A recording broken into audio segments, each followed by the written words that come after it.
Alhamdulillahirabbil alamin wassalatu wassalamu ala asrafil anbiya wal mursalin sayyidina wa maulana Muhammadin wa ala alihi washabbihi ajmain. Amma ba'd. Yang saya hormati kita Al-Ustaz Ismullah Undu LC Al-Hafiz. Hafizahullah taala, amin. Ikhwafillah, para kader, para simpatisan dan juga warga Cibitung dan sekitarnya yang dirahmati Allah. Pertama-tama kita bersyukur Allah pada sore hari ini di hari yang ke-17 di bulan Ramadan. Kita semuanya masih diberikan kesehatan sehingga dapat melaksanakan kewajiban-kewajiban kita. Melaksanakan ibadah Ramadan pada tahun ini dengan baik. Mudah-mudahan Allah menerima semua amal ibadah kita. Amin ya rabbal alamin. Salawat dan salam marilah senantiasa kita sampaikan kepada qudwah hasanah kita Rasulullah Muhammad sallallahu alaihi wasallam. Allahumma shalli wa sallim alaihi. Kepada para sahabatnya dan umat yang istiqamah dalam Islam hingga hayatnya. Mudah-mudahan kita semuanya insyaallah termasuk dalamnya sehingga mendapatkan syafaatnya di yaumil akhir. Amin ya rabbal alamin. Alhamdulillah, rahimakumullah, insyaallah pada kesempatan sore hari ini kita kembali akan mengaji, kembali akan mengikuti sebuah kajian, ya, insya Allah, karena berkaitan dengan nuzul Quran, ya, maka tema kita pada sore hari ini adalah meraih hidup berkah bersama Al-Quran. Dan alhamdulillah sudah hadir bersama kita narasumber kita, guru kita, Al-Ustaz Ismullah Undu Al-Hafiz, dan insya Allah beliau berkenan untuk menyampaikan tausiahnya, menyampaikan kiat-kiatnya bagaimana kita sebagai seorang muslim, sebagai seorang mukmin untuk senantiasa hidup berdasarkan Al-Quran supaya hidup kita semakin berkah. Oleh karena itu mari kita memulai pertemuan kita dengan sama-sama membaca umul kitab suratul Fatihah. Mudah-mudahan Allah semakin memberikan keberkahan kepada kita semuanya. Ala hadhihi niyyah wa ala kulli niyatin salihah. Al-Fatihah. أعوذ بالله من الشيطان الرجيم بسم الله الرحمن الرحيم الحمد لله رب العالمين الرحمن الرحيم مالك يوم إياك الدين نعبد وإياك إياك نستعين نعبد صراط ونستعين المستقيم صراط الذين أنعمت عليهم غير المغضوب عليهم ولا غير المغضوب الضالين عليهم ولا الضالين. Baik, selanjutnya waktu kurang lebih 1 jam ke depan, ya kurang lebih maksimal kita akan tutup pada pukul 17.30 supaya nanti memberikan kesempatan antum untuk memanfaatkan waktu mustajab doa menjelang berbuka. Oleh karena itu, tafadhal Ustaz Ismullah menyampaikan materinya. Tafadhal Mas Ustaz. Baik. Bismillahirrahmanirrahim. Assalamualaikum warahmatullahi wabarakatuh. Waalaikumsalam warahmatullahi wabarakatuh. Alhamdulillahilladzi أنزل على عبده الكتاب ولم يجعل له عوجا قيما لينذر بأسا شديدا من لدنه ويبشر المؤمنين الذين يعملون الصالحات أن لهم أجرا حسنا أشهد أن لا إله إلا الله وحده لا شريك له وأشهد أن محمدا عبده ورسوله المبعوث رحمة للعالمين وبعد وقال الله تعالى في محكم تنزيله أعوذ بالله من الشيطان الرجيم بسم الله الرحمن الرحيم إن هذا القرآن يهدي للتي هي أقوم ويبشر المؤمنين الذين يعملون الصالحات أن لهم أجرا كبيرا وقال رسول الله صلى الله عليه وسلم في حديث الصحيح اقرأوا القرآن فإنه يأتي يوم القيامة شفيعا لأصحابه صدق الله وصدق رسول الكريم ونحن على ذلك من الشاهدين والشاكرين والحمد لله رب العالمين. Saudara-saudara yang saya cintai karena Allah Subhanahu wa taala, hadirin hadirat, semua kita semua dalam lindungan Allah Subhanahu wa taala.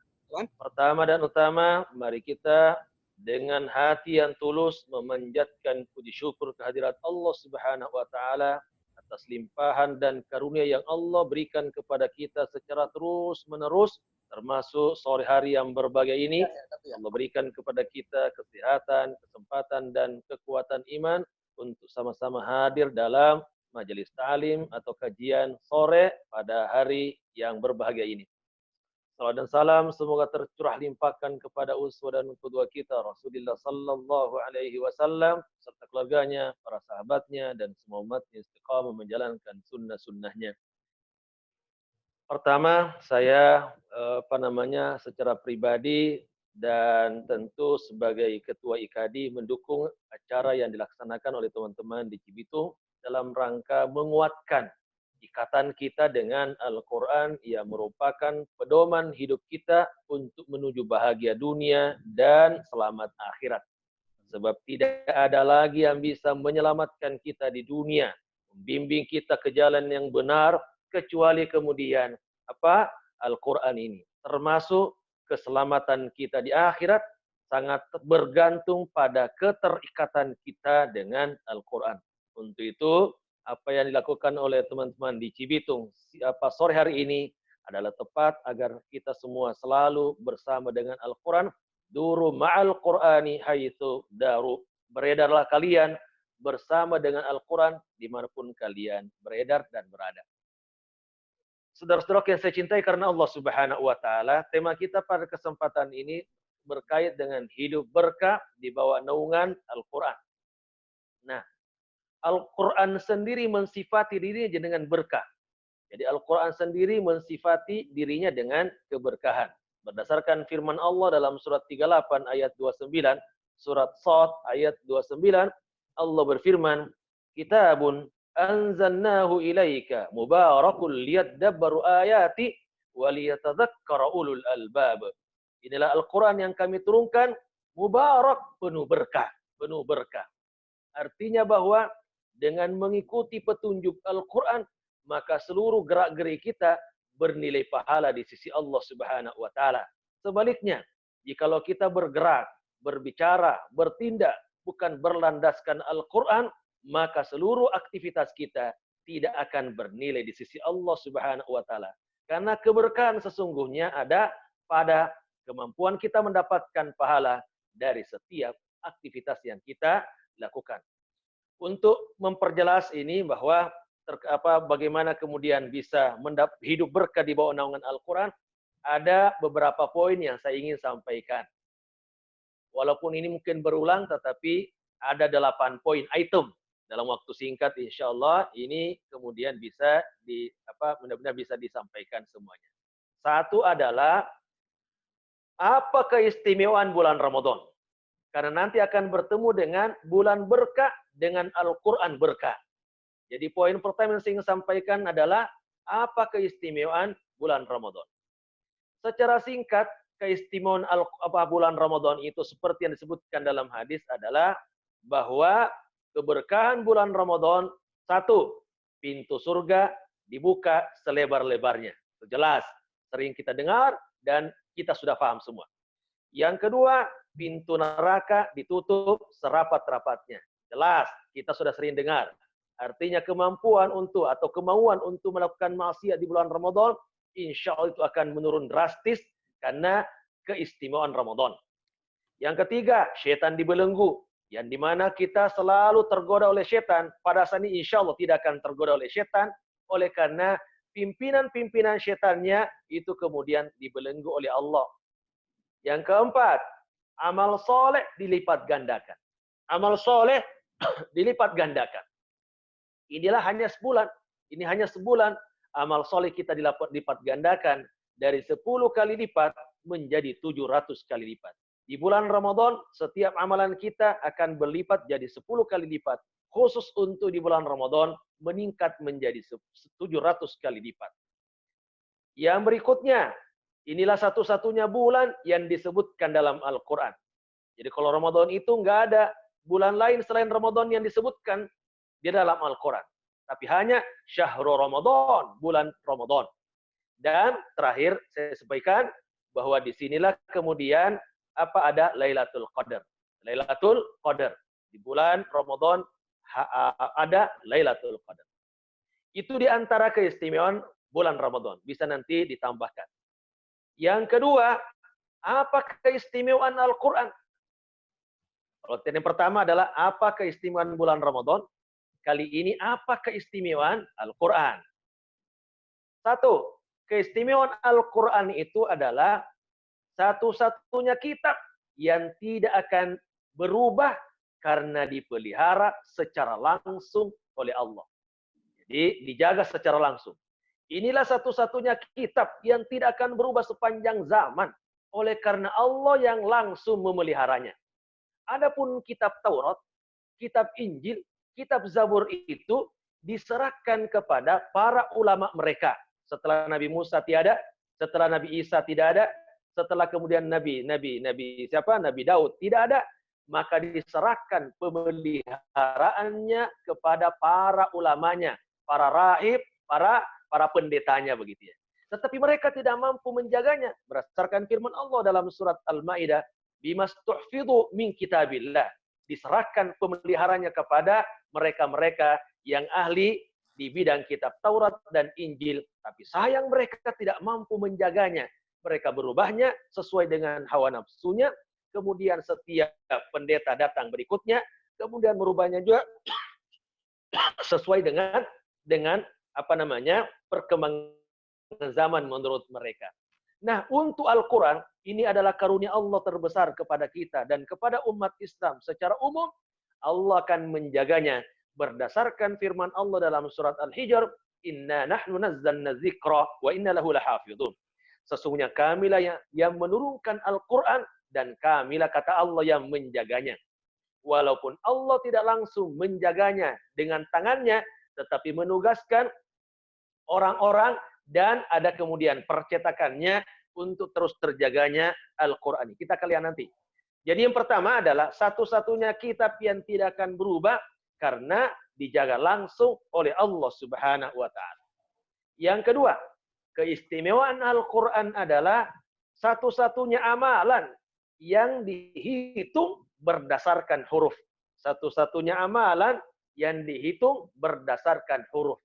Kalau amalan lain enggak, itu harus sempurna baru dapat pahala. Tapi khusus untuk kita baca Quran, itu diberikan pahala berdasarkan huruf. Salat 4 rakaat, salat zuhur 4 rakaat, baru 3 rakaat setengah, kemudian batal wudunya, maka itu tidak dianggap apa-apa. Batal semuanya. Puasa dari subuh sampai jam 5 sore, setengah 6 sore, belum maghrib, kemudian buka puasa, tidak dihitung. Begitu juga sholat-sholat sunat lainnya, kemudian tidak sempurna, tidak akan dihitung. Tapi untuk baca Al-Quran, walaupun baru 1 ayat, boleh jadi belum sampai 1 surat, belum sampai 1 halaman kita baca, sudah berhak mendapatkan pahala dari Allah. Berdasarkan firman sabda Rasulullah, "Man qara harfan min kitabillahi falahu hasanah." Barang siapa yang membaca Al-Quran berhak mendapatkan 1 kebaikan. Dan setiap 1 kebaikan dilipat gandakan menjadi 10 kali lipat. Jadi kalau kita membaca Ar-Rahman 'allamal Qur'an Shadaqallahul Azim. Dapat pahala? Iya, pasti dapat pahala. Itu yang kedua. Satu-satunya amalan yang dihitung berdasarkan huruf. Yang ketiga, satu-satunya kitab yang banyak dihafal oleh orang Arab dan non-Arab. Satu-satunya kitab yang paling banyak dihafal oleh orang Arab dan non-Arab. Ini jadi di Indonesia belum paham bahasa Arab, bisa hafal Quran. Orang di Maroko atau orang di Afrika boleh jadi belum paham bahasa Arab, tapi bisa hafal Quran. Dihafal oleh anak-anak kecil, orang dewasa, orang tua, dihafal oleh orang muslim maupun non-muslim, termasuk orientalis, itu kemudian bisa hafal Quran. Untuk itu inilah kitab yang mudah dihafal oleh siapapun juga yang ingin kemudian menghafalnya. Itulah saya kira keistimewaan Al-Quran. Kita lanjut, yang ketiga. Hubungan antara Al-Quran dan Ramadan. Hubungan antara Al-Quran dan Ramadan. Apa hubungannya? Satu adalah Ramadan dan Al-Quran, keduanya adalah karunia Allah. Ramadan dan Al-Quran, keduanya adalah karunia Allah. Saya ingin menyampaikan ini karunia. Supaya dalam persepsi kita, itu jangan terjadi beban. Jadi kalau kita melihat Ramadan sebagai beban, nggak akan dapat kenikmatan di dalamnya. Kalau kita kemudian melihat Al-Quran sebagai beban, sebagai penyita waktu, tidak akan dapat keberkahan dari Al-Quran. Jadi persepsi dan pandangan kita, mindset kita terhadap Al-Quran harus diluruskan. Termasuk diantaranya terhadap Ramadan. Jadi orang awam, orang umum memandang Ramadan sebagai penyiksa, sebagai beban, memandang Quran sebagai beban, maka di situ tidak akan mendapatkan keberkahan Al-Quran, tidak akan mendapatkan kenikmatan bersama dengan Al-Quran. Untuk itu mari kita membangun persepsi tasawur yang benar bahwa Quran dan Ramadan dua-duanya adalah karunia dan nikmat Allah Subhanahu wa taala. Yang kedua, hubungan antara Ramadan dengan Al-Quran adalah Ramadan mulia karena Al-Quran. Ramadan mulia karena Al-Quran. Dan Al-Quran yang mulia diturunkan di bulan yang mulia. Nah, gitu kira-kira. Dengar suara saya? Ya, Tad, lanjut, Tad. Dengar, oke. Ramadan mulia karena Al-Quran. Dan Al-Quran yang mulia turun di bulan Ramadan yang mulia. Jadi ada keterkaitan di sana antara Ramadan dengan Al-Quran. Sangat erat kaitannya.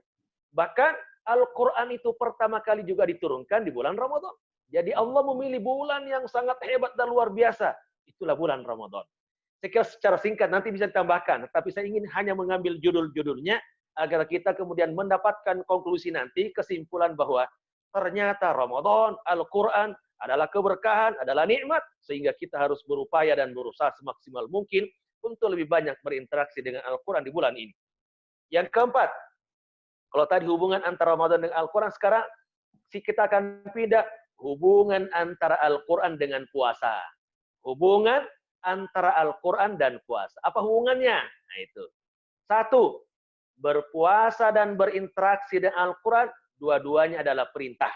Perintah Allah. Berpuasa dan berinteraksi dengan Al-Quran, keduanya adalah perintah Allah. Kalau kita menjalankan perintah, pasti dapat pahala insya Allah. Nah, jadi itu hubungan pertama. Apa perintahnya berpuasa? Kutiba alaikum syiyam. Apa perintahnya baca Quran? Warattil Quran tartila. Nah, begitu kira-kira. Yang kedua, hubungan antara Al-Quran dan puasa adalah puasa memudahkan Al-Quran masuk ke dalam hati. Gitu ya.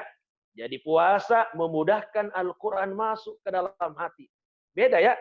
Rasakan sendiri teman-teman. Ketika berpuasa, rasa-rasanya Al-Quran ini merasuk ke dalam hati. Bisa kemudian kita tadaburi, ketika mendengarkan ayat, rasa-rasanya langsung menusuk hati. Wah itu, karena memang puasa, itu salah satu kelebihannya adalah memberikan kesempatan kepada Al-Quran untuk masuk ke dalam hati kita. Yang ketiga, terakhir mungkin bisa ditambahkan, ini judul-judul saja. Yang ketiga adalah bahwa puasa dan Al-Quran, keduanya memberi syafaat di akhirat. Al-Quran dan puasa, keduanya memberi syafaat di akhirat. Berdasarkan sabda Rasulullah, Al-Quran was-siyamu yashfa'ani lil-'abdi yaumal qiyamah. Al-Quran dan puasa, keduanya akan memberi syafaat di akhirat. Apa alasannya? Kata Al-Quran, ya Rabb, gara-gara aku, kemudian orang ini kemudian menahan tidurnya di malam hari. Kata puasa, ya Rabb, gara-gara aku, orang ini menahan lapar, dahaga, dan syahwat di siang hari. Fayusyafa'an, kata Rasulullah, keduanya dikabulkan permohonannya. Inilah dua amalan yang bisa menolong kita di akhirat. Yang lain itu orang lain semua. Rasulullah itu orang lain. Kemudian anak, orang lain. Istri kita, orang lain. Orang yang mati syahid, orang lain. Kemudian yang lain, orang lain semua. Tetapi amalan kita sendiri yang bisa memberi syafaat hanyalah Al-Quran dan puasa. Itu yang keempat. Nah, yang kelima. Mengapa Al-Quran menjadi berkah dan mulia? Mengapa Al-Quran jadi berkah dan mulia? Mengapa Al-Quran jadi berkah dan mulia? Ada 5 alasannya. Nah, ini 5 alasannya. Mengapa Al-Quran berkah? Artinya bahwa setiap kita membacanya, kita amalkan, dapat pahala. Membacanya sudah dapat pahala, kemudian mentadaburi dapat pahala pula, mengamalkan berdapat pahala pula, mendakwakan kepada orang dapat pahala. Kenapa kemudian jadi berkah seperti itu dan kita menjadi orang mulia?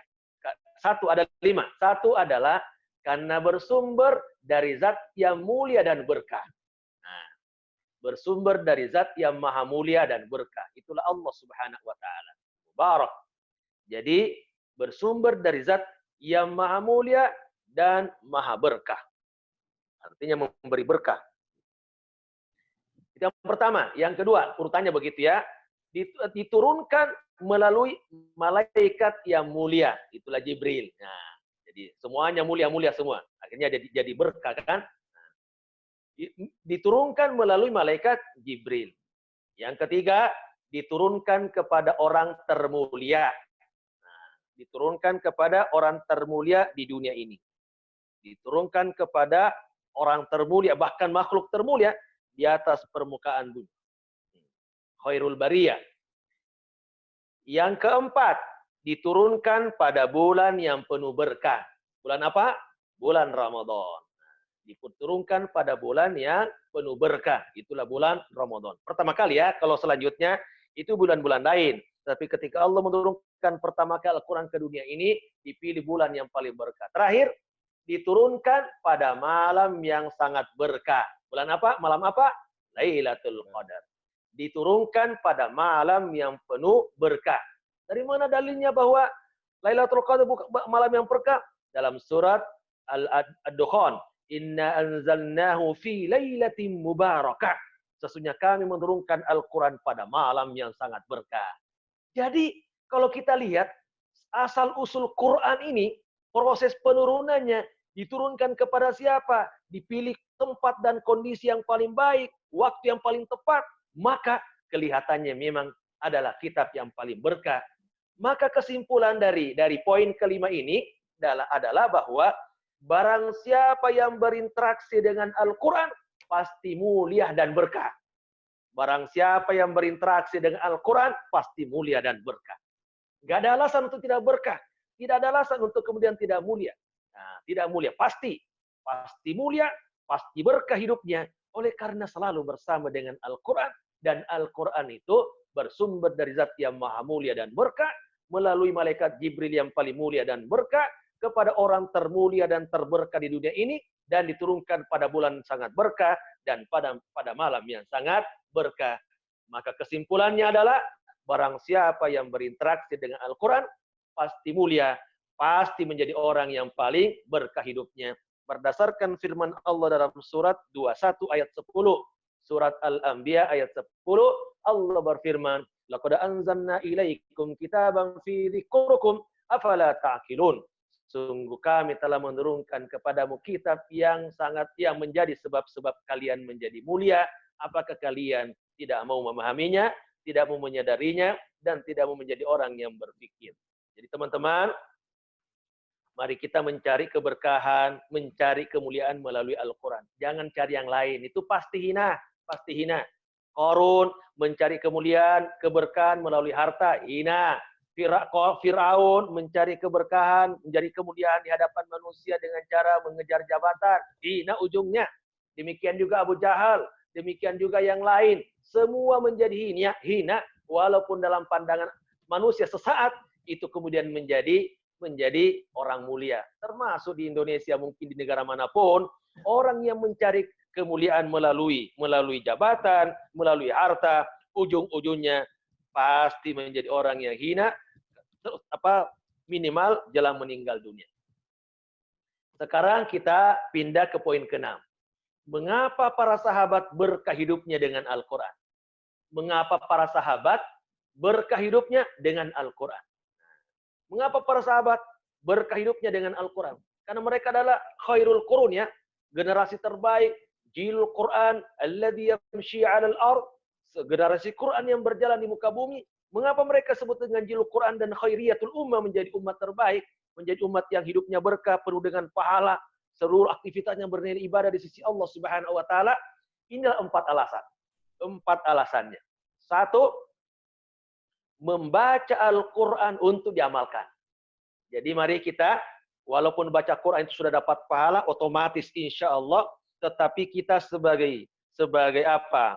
Ujung tombak dari dakwah ini, mari kita setiap baca Quran, saya terus di samping baca Quran, saya ingin kemudian mengamalkan isi Al-Quran ini. Kalau kita belum paham, nanti saja di luar bulan Ramadan semakin perdalam pemahaman kita terhadap Al-Quran. Jadi yang pertama, membaca untuk diamalkan. Wa aqimus salata wa atuz zakah. Saya ingin amalkan. Ya ayyuhalladzina amanu la taqrabuz zina. Saya ingin mengamalkan ayat ini. Ya ayyuhalladzina amanu qu anfusakum wa ahlikum nara. Saya ingin mengamalkan ayat ini. Satu, itulah para sahabat. Yang kedua adalah mengosongkan pikiran dari ajaran masa lalu. Mengosongkan pikiran ajaran masa lalu.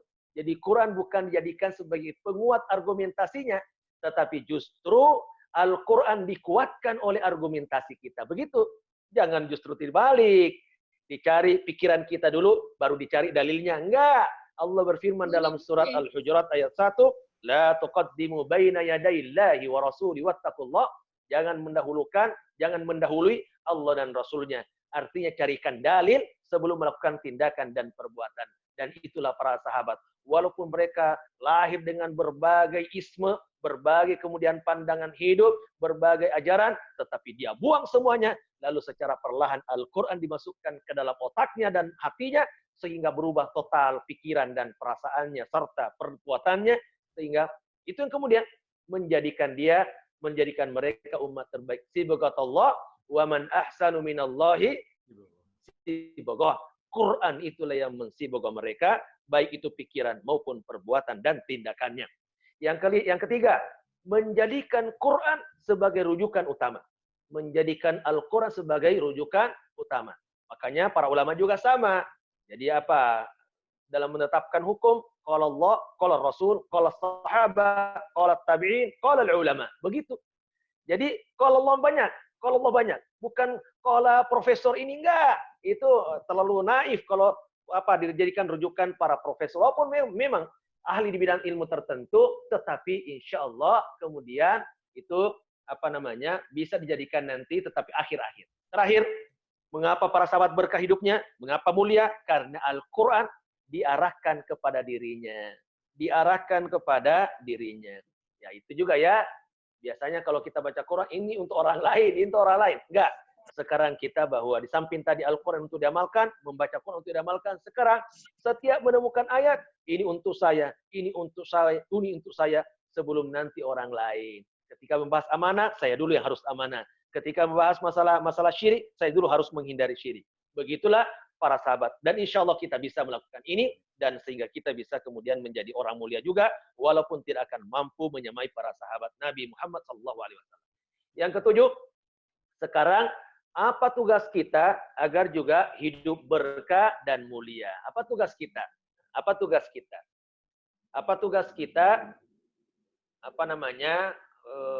Agar hidup mulia juga dan berkah. Saya ini sering mengulang, tapi saya ingin sampaikan cuma 4 saja. Satu adalah baca Quran. Baca Quran, itu patut. Satu, baca Quran. Terutama di bulan Ramadan ini, semua target kita diarahkan untuk khotam. Yang lain jangan dulu.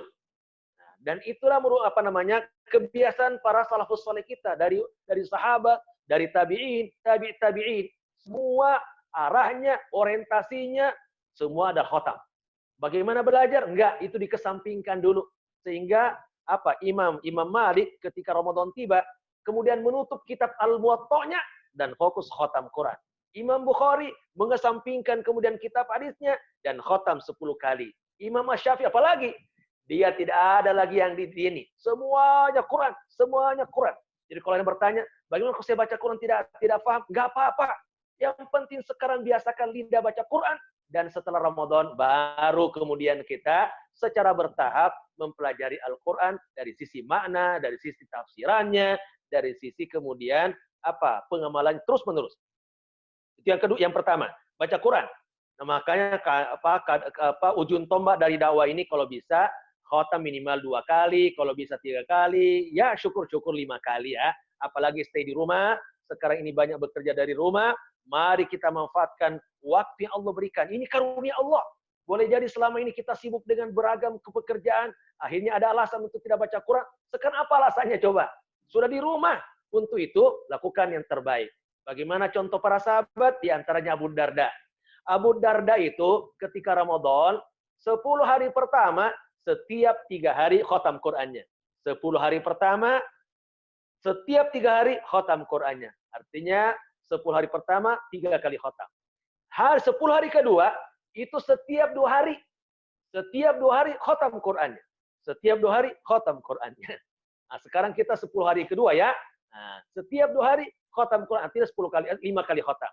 Bahkan 10 hari terakhir itu semakin meningkat menjadi setiap hari khatam Qurannya. Coba Abu Darda begitu. Ada apa? Ada targetnya harus jelas targetnya berapa kali khatam. Untuk itu maka masih ada kesempatan. Walaupun kemudian As-Sa'di dalam tafsir menyebutkan kata-kata ayyama ma'dudat dalam surat Al-Baqarah ayat 184 hanya beberapa hari, beliau mengatakan bahwa yang dimasukkan beberapa hari ini adalah bahwa di belenggunya setan, pintu surga dibuka, pintu neraka ditutup, kemudian amal dilipat gandakan hanya beberapa hari. Sehingga dengan ungkapan beberapa hari itu yang ada dalam pikiran kita bahwa Ramadan itu sangat singkat, maka kita harus memanfaatkan sebaik mungkin untuk khatam Quran beberapa kali. Maka tinggal 12 hari lagi ke depan, kita akan berpuasa dan Ramadan bersama kita. Manfaatkan untuk kemudian khatam Quran. 10 hari terakhir, mari kita biasakan. Kalau tidak bisa setiap hari, boleh jadi 3 hari, khatam lagi. Sehingga 3 kali khatam di 10 hari terakhir insya Allah. Baru yang kedua nanti, pahami Al-Quran. Tapi saya menyarankan di luar Ramadan saja. Kalaupun mau memahami Al-Quran, itu lewat ceramah-ceramah di bulan Ramadan saja. Udah. Setelah itu udah. Tidak perlu baca maknanya, kan itu akan menyita waktu dan belum tentu kita juga paham benar. Untuk itu kalau ada mau paham, mungkin sebatas kalau ada ceramah Al-Quran di bulan Ramadan, ikuti untuk memotivasi kita. Nanti setelah Ramadan, mari kita punya target bahwa saya harus bisa memahami Al-Quran minimal 1 juz, 2 juz, 3 juz, sehingga 10 tahun ke depan. Semua isi Al-Quran sudah bisa kita pahami. Yang ketiga, tadabburi Al-Quran. Mungkin ini bisa dicoba ya, tengah-tengah malam gitu ya. Sesuai dengan kondisi kita, tadabburi apa yang rasa-rasanya perlu kita tadabburi. Mungkin kita selama ini tidak istiqomah, berarti tadabburi. Arti tabar itu membaca satu ayat diulang-ulang ya, diulang-ulang sampai kemudian merasuk ke dalam hati dan kita nikmati benar. Motor pinjam. Itu kemudian yang harus dilakukan. Jadi kalau seandainya sekarang ini taruhlah contohnya Hanya dirusak. Ada masalah riba, udah baca ayat yang terkait dengan riba. Yang sedih hati, baca surat Yusuf seumpama la tayasu min rauhillah innahu la yayasu min rauhillah illa alqaumul kafirun dan seterusnya. Nah, itu kira-kira begitu ya. Nah, yang keempat, amalkan Quran. Dan alhamdulillah sekarang di bulan Ramadan kita amalkan Quran. Apa kemudian kalau saya baca Quran berarti saya tidak mengamalkan? Baca Quran bagian dari mengamalkan Al-Quran juga, karena kita sudah mengamalkan warattil Qur'ana tartila alladzina atainahumul kitaba yatlunahu haqqa tilawati. Banyak ayat dalam Al-Quran yang menyuruh kita untuk baca Quran, berarti kita sudah amalkan alhamdulillah. Saya kira itu 7. Apa tugas kita agar kita berkah di bulan Ramadan terutama? Mari kita selama Ramadan kalau bisa beberapa kali khatam, dan sekarang masih ada waktu tersisa 12 atau 13 hari lagi. Mari kita manfaatkan sebaik mungkin agar lidah kita selalu terbiasa dan basah dengan Al-Quran. Insya Allah pasca Ramadan kita akan terbiasa lagi dalam berinteraksi dengan Al-Quran. Terakhir, saya ingin sampaikan supaya kita dapat keberkahan Quran, maka poin terakhir, poin ke-8 adalah hindari persepsi salah terhadap Al-Quran. Hindari persepsi salah terhadap Al-Quran. Hindari. Ada 4 juga. Nah, bisa ditambah ya. Semua apa yang saya sampaikan bisa ditambah. Tapi poin-poinnya saja ada judul-judul, kemudian nanti supaya bisa kita kemudian paham apa yang kita bahas pada kesempatan ini. Hindari persepsi salah terhadap Al-Quran. Apa saja? 1. Al-Quran menyiksa dan menyita waktu. Kenapa tidak baca Al-Quran? Aduh, sibuk banget. Nah, itu berarti seolah-olah Quran menyita waktu.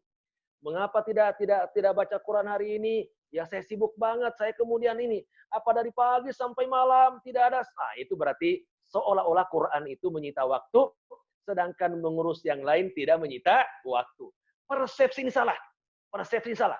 Justru kita setiap hari harus baca Quran, sehingga semua aktivitas yang lain menjadi berkah dan bernilai di sisi Allah Subhanahu wa taala, dan itu juga menjadi syarat agar Allah mudahkan seluruh urusan kita yang lain, mulai dengan berinteraksi dengan firman-firman Allah Subhanahu wa taala. Allah berfirman dalam surah Thaha ayat 1 sampai ayat 3, Thaha ma anzalna 'alaikal Qur'ana litashqa illa tadhkiratan liman yakhsha. Kami tidak menurunkan Quran untuk membebani kalian, menyiksa kalian, menyita waktu kalian, tetapi illa tadhkiratan liman yakhsha, tetapi menjadi peringatan bagi orang yang takut kepada Allah Subhanahu wa taala. Itu satu ya. Yang kedua, apa persepsi yang salah selama ini terhadap Al-Quran? Al-Quran itu susah. Al-Quran itu apa? Susah. Walaupun mungkin menurut kita memang ada yang susah, tetapi jangan pernah munculkan Quran itu susah. Itulah sebabnya Allah menyebut dalam surat Al-Qamar sampai 4 kali. Surat 54 itu Allah mengulang ayatnya, walaqad yassarnal Qur'ana lidzikri fahal mim muddakir. Nah, ada huruf lamnya, ada huruf kodenya. Lam itu menunjukkan huruf apa? Taukid, artinya penguat. Kode itu namanya tahqiq, supaya betul-betul akan terrealisasi. Nah, biasanya Allah ingin sampaikan ini kepada orang yang masih ragu-ragu. Kata Allah, la, itu taukid. Kode, pasti. Nah, itu kira-kira. Jadi, lamnya adalah huruf taukid, penguat. Kodenya itu adalah huruf tahqiq, artinya pasti terrealisasi. Nah, orang yang ragu-ragu, Quran itu susah, Quran itu kemudian apakah mudah itu susah? Allah katakan, walaqad yassarnal Qur'ana lidzikri fahal mim muddakir. Betul-betul, sungguh kami dan pasti kami akan mudahkan Al-Quran kepada orang yang mau mempelajarinya, maka adakah di antara kalian yang mau mempelajarinya? Persepsi ini harus kita hindari, harus kita buang jauh. Quran itu susah, tetapi justru kita harus mengatakan Quran itu mulia karena dia adalah memang untuk menyelamatkan kita di dunia dan di akhirat. Mana mungkin Allah akan menyusahkan Quran, padahal dia adalah penyelamat. Berarti seolah Allah menzalimi kita, dibiarkan kita kemudian tersesat dan jauh dari hidayah karena Allah persulit Al-Qur'annya. Enggak, itu tidak mungkin.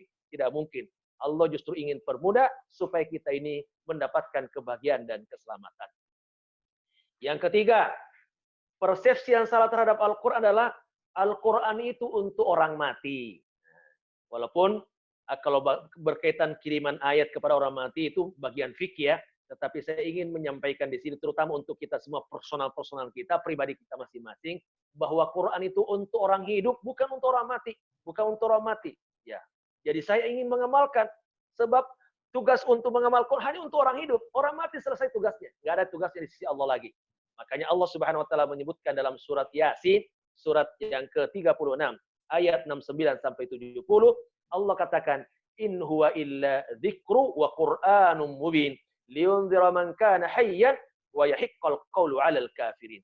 Sesungguhnya dia Al-Qur'an itu hanyalah pelajaran dan kitab yang memberi penerangan kepada siapa? Kepada orang yang masih hidup.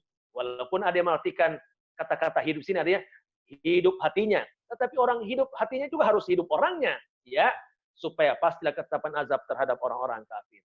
Itu yang ketiga. Maka mari kita rubah mindset kita, terutama masyarakat umum biasanya yang mengatakan bahwa nanti saja kalau sudah mati, dibacakan Quran sebanyak-banyaknya untuk menambah pundi-pundi pahala ketika berada di kuburan. Persepsi itu sering kemudian beredar di masyarakat untuk kita jangan dijadikan sebagai pedoman, ya, karena itu bisa membahayakan hidup kita di kuburan nanti kalau hanya mengandalkan bacaan dari orang yang mengirim bacaan kepada kita. Terakhir, yang keempat, persepsi yang sering muncul dan itu salah adalah Quran hanyalah seremoni untuk pembuka acara. Nah, jadi Al-Quran sebagai seremoni. Nah, untuk membuka acara, untuk sekedar dijadikan sebagai alat untuk bersumpah, nah itu jangan. Justru Quran itu adalah kitab petunjuk. Betul, nggak apa-apa dibaca di pembukaan acara dan kemudian ketika sumpah, tapi tetap harus diingat benar bahwa Quran bukan sebatas itu saja. Quran itu seperti disebutkan oleh Allah dalam surat Al-Isra ayat 9, surat 17 ayat 9, inna hadzal Qur'ana yahdi lillati hi aqwam wa yubashshirul mu'minina alladziina ya'maluna as-solihati anna lahum ajran kabira.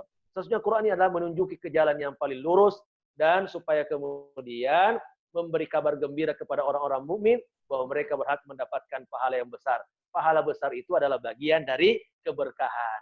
Kalau kita mengamalkan Quran, maka hidup ini menjadi berkah. Tidur seorang mukmin pun insya Allah menjadi berkah. Berjalannya menuju masjid berkah, berjalannya menuju pasar berkah, semuanya berkah. karena setiap aktivitasnya mendapatkan pahala. Caranya gimana? Mari kita selalu dekat dengan Al-Quran. Poin terakhir, sebagai penutup dan kesimpulan adalah, jadikan Al-Quran sebagai kitab petunjuk, maka insya Allah kita akan hidup berkah dan mulia. Jadikan Quran sebagai kitab petunjuk, pasti hidup kita menjadi mulia dan berkah seperti para sahabat, tabi'in, dan para ulama salafus saleh kita. Jangan sebaliknya, jangan mengabaikan Quran, jangan pernah mengatakan saya sibuk, karena di situ awal kehancuran dan kebinasaan, awal dari sebuah kehinaan. Ingat, orang-orang Yahudi dan Nasrani menjadi hina dalam pandangan Allah karena mereka membuang kitab sucinya di belakang punggung mereka, artinya mengabaikan dan meninggalkannya. Itu mungkin dapat saya sampaikan. Semoga di bulan Ramadan kita berkah hidupnya insya Allah bersama dengan Al-Quran, dan semoga seluruh aktivitas kita bernilai pahala di sisi Allah sehingga kita di dunia bahagia, di akhirat selamat. Wabillahi taufiq. Assalamualaikum warahmatullahi wabarakatuh. Waalaikumsalam warahmatullahi wabarakatuh. Jazakallah khairan katsir kepada Ustaz Izzatul Undi yang telah menyampaikan materi singkat namun jelas ya dan padat. Mudah-mudahan kita mengamalkan ya apa yang disampaikan. Cuma tadi aja lah. 25 menit ke depan ya, jadi setelah nanti akan coba kita buka sesi pertanyaan, dan ini alhamdulillah sudah ada satu pertanyaan dari Ustaz Wardiana. Beliau menanyakan bagaimana kiat ya, bagaimana kiat atau cara menolak godaan atau gangguan agar tetap bisa dekat dengan Al-Quran ya, di bulan Ramadan maupun di bulan lainnya. Gimana Ustaz? Bagaimana kiat apa tadi? Mana ininya, chattingnya di mana tuh? Ada di bawah Ustaz.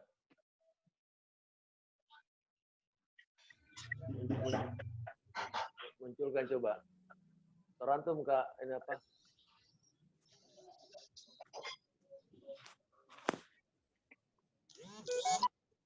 Apa? Oh, kami ingin seperti sahabat, apa kiat dan cara menolak godaan gangguan agar tetap bisa dekat dengan Al-Quran di bulan Ramadan dan bulan lainnya. Cara menolak godaan atau gangguan agar tetap bisa dekat dengan Al-Quran. Gangguannya apa biasanya ini? Ya, biasanya apa namanya? Biasanya faktor apa gangguannya itu karena berat, malas, futur. Nah, saya kira yang bisa kemudian kita sadari bersama, coba bayangkanlah kira-kira kalau seandainya di bulan Ramadan kita dapat pahala dari bacaannya saja setiap hurufnya 700 kali. Coba dikali satu halaman, ya beberapa huruf coba dalam satu halaman. Itu sudah bisa dibayangkan berapa kira-kira. Nah, apalagi kalau kita khatam sekali, kira-kira 700 kali sekian. Saya juga nggak tahu itu berapa huruf itu ya. Dalam 28 huruf itu berulang-ulang berapa kali, nggak tahu juga. Tetapi bisa jadi bisa miliaran coba pahala. Kapan lagi bisa mendapatkan seperti itu? Maka mari kita coba ini. Apalagi di bulan Ramadan yang namanya setan, sudah dibelenggu. Nah, dibelenggu. Dengan keterbiasaan kita kemudian di bulan Ramadan seperti itu, maka insya Allah pasca Ramadan itu akan menjadi kebiasaan. Nah, kalau sudah terbiasa, peluang untuk digoda oleh setan sebagai musuh kita itu sangat kecil, karena sesungguhnya setan itu khannas. Khannas itu artinya apa? Muncul apa? Kalau bahasa kita muncul sembunyi apa kalau ini? Jadi ngumpet dan ini. Kata para ulama, apa kata dalam hadis itu? Apabila kita berzikir, maka dia kemudian menjauh. Apabila kemudian kita lupa berzikir, maka setan itu akan mendekat.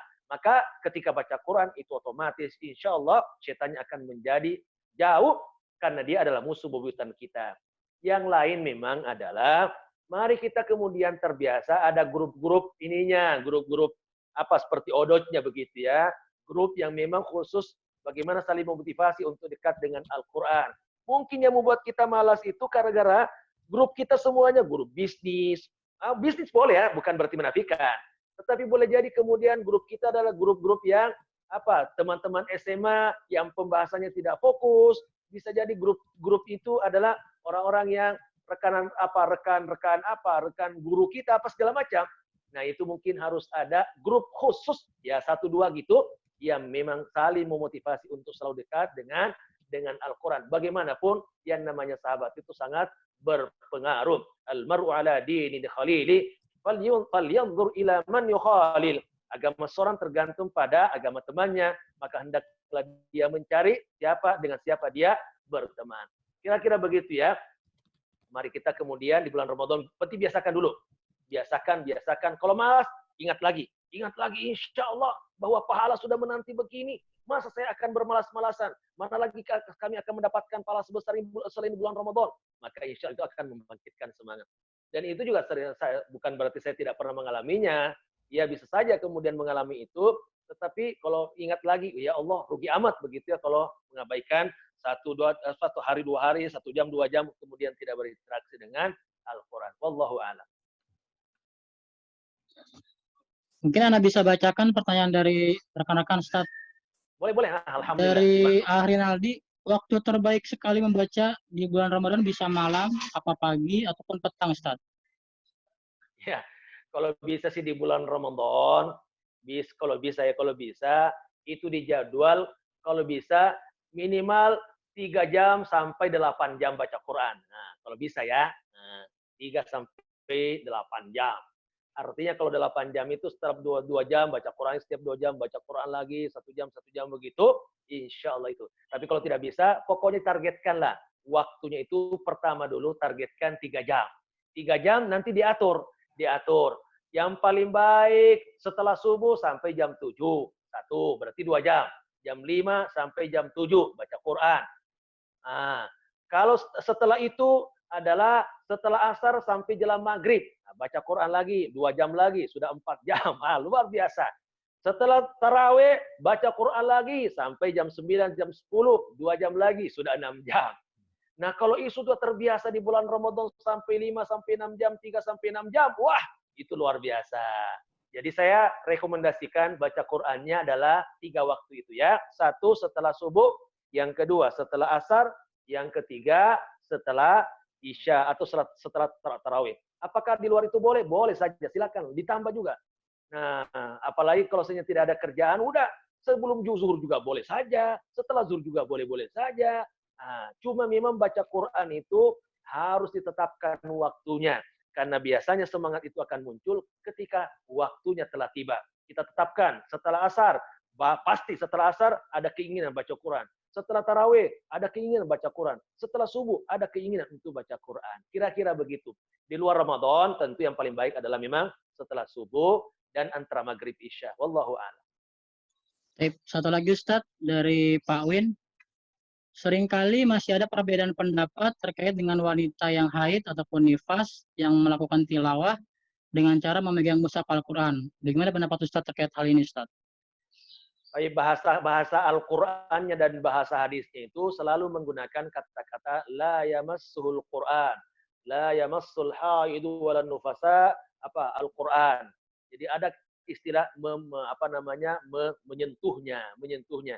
Tidak ada kata-kata membacanya. Jangan membaca, nggak ada dalam ayat, dalam hadis seperti itu. Yang selalu ada adalah bahwa selalu disebut dengan jangan menyentuhnya. Dari situlah kemudian para ahli fikih, termasuk Dr. Yusuf Qaradawi dalam fatwanya, membolehkan dibaca Quran itu, tetapi beliau mengambil jalan tengah. Jalan tengahnya apa? Bahwa sekiranya kemudian tidak bisa baca Quran dengan ini kalau lagi haid, kemudian mau baca Quran yang asli, maka harus menggunakan alat untuk membukanya supaya tidak menyentuhnya. Karena menyentuhnya saja ini yang masalah. Kemudian ketika terjemahan boleh menyentuhnya karena itu bukan Quran murni, sudah ada terjemahan di dalamnya. Nah, saya kira karena kita adalah ujung tombak dakwah dan kita lebih cenderung mengambil pendapat dari seperti Dr. Yusuf Qaradawi, itu boleh-boleh saja. Jadi orang yang kemudian haid boleh baca Quran selama bukan Quran asli. Kalaupun Quran asli, berarti harus ada orang lain yang membukakannya. Karena bahasa ayatnya memang istilahnya menyentuhnya. Tidak ada kata-kata membacanya. Apalagi kalau hafal Quran, nggak usah kemudian menyentuh Quran, tinggal memurojaah hafalan. Insya Allah itu baik di sisi Allah Subhanahu Wa Taala. Walaupun ini bertentangan dengan pendapat sebagian ulama lain, seperti antara Imam Syafi'i, bahwa memang menyentuhnya saja tidak boleh, apalagi membacanya. Wallahu a'lam. Satu lagi Ustadz dari Umi Nisrina. Apa hukum sholat tarawih sambil membaca Al-Quran? Maksudnya mungkin sambil memegang mushaf, Ustaz. Ya, jadi hukum membaca Quran, membaca Quran ketika sholat tarawih diperbolehkan berdasarkan pengamalan Siti Aisyah ketika memerintahkan kepada seorang budaknya. Itu kemudian ini peninggalan Rasulullah ya. Kemudian mengimami sholat tarawih dengan cara melihat mushaf, melihat atau mau memegang ataupun dengan terpisah, itu intinya membaca juga kan.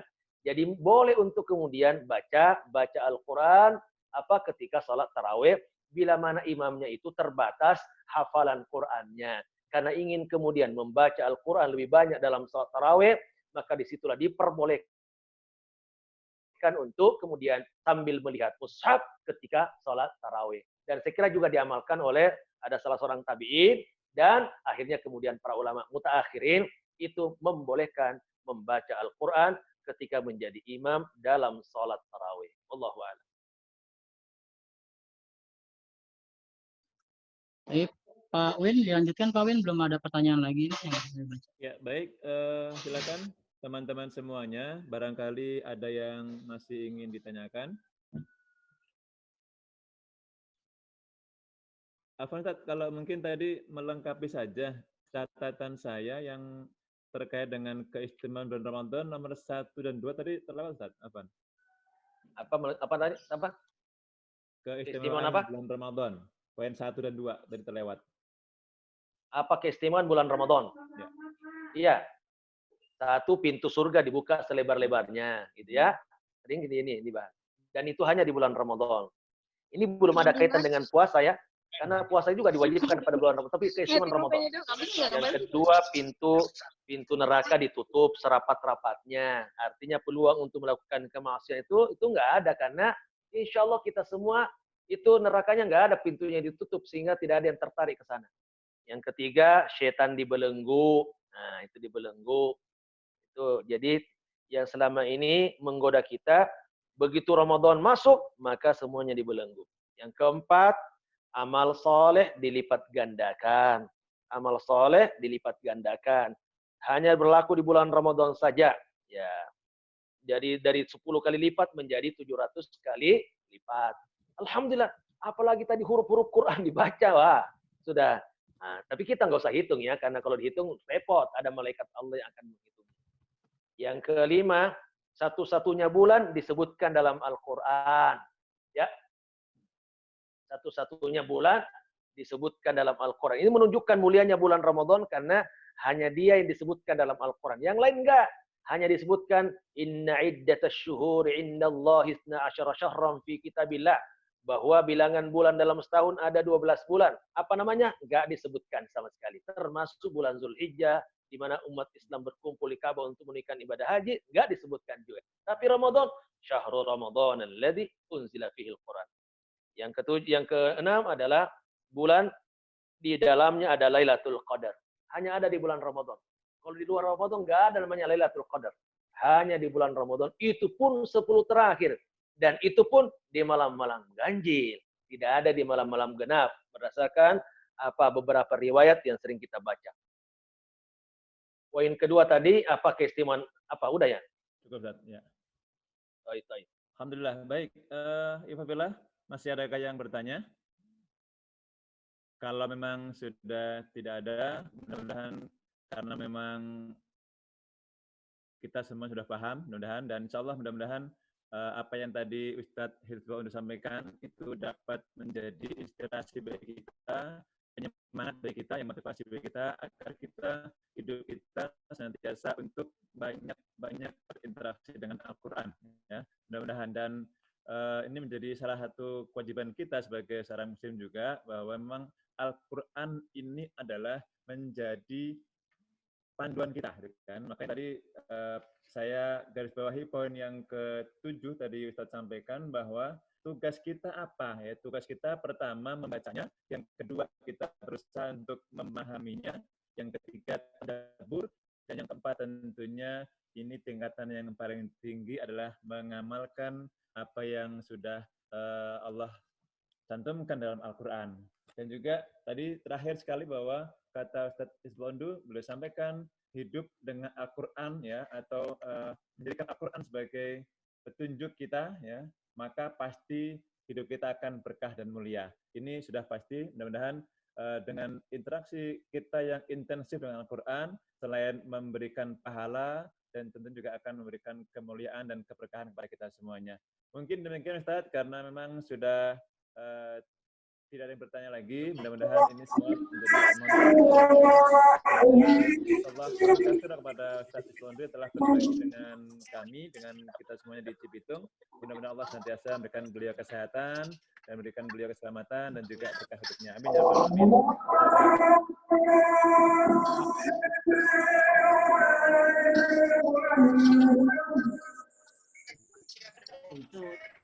Baik, alhamdulillah, mari kita akhiri pertemuan kita pada sore hari ini dengan sama-sama membaca hamdalah dan doa keluarga. Alhamdulillahirabbil alamin. Subhanallah. Alhamdulillah, asyhadu an la ilaha illa anta, astaghfiruka wa atubu ilaik. Baik. Jazakallah khair atas